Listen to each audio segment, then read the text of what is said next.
आगाही के लिए अर्ज़ है कि पाकिस्तान का PIA जहाज़ इंडिया पहुंच गया और इंडिया में भूचाल आ गया। ये है हमारा पाकिस्तान का PIA जहाज़ जो उड़ता उड़ता भारत में पहुंच गया और भारतीय फोर्सेस ने उसको घेरा डालकर पकड़ लिया। ये देखिए, ये PIA जहाज़ है जो बॉर्डर क्रॉस कर गया और वहाँ की फोर्सेस ने बड़ी फुर्ती के साथ जहाज़ को घेरा डालकर जहाज़ को पकड़ लिया।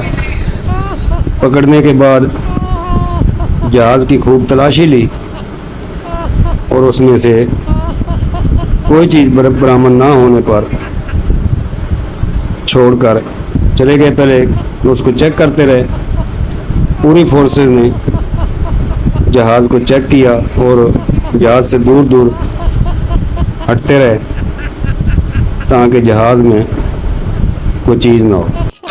जहाज़ बार बार कहता रहा, मुझे क्यों पकड़ा, मुझे क्यों पकड़ा, मेरे पास कुछ भी नहीं है, मुझे क्यों पकड़ा। ये है नाथू खां भारतीय फोर्सेस जो जहाज़ से डर कर जहाज़ से दूर होती है, कभी नज़दीक होती है। तो ये आगाही के लिए अर्ज़ है, पाकिस्तान जिंदाबाद, पाक फौज पैंदाबाद।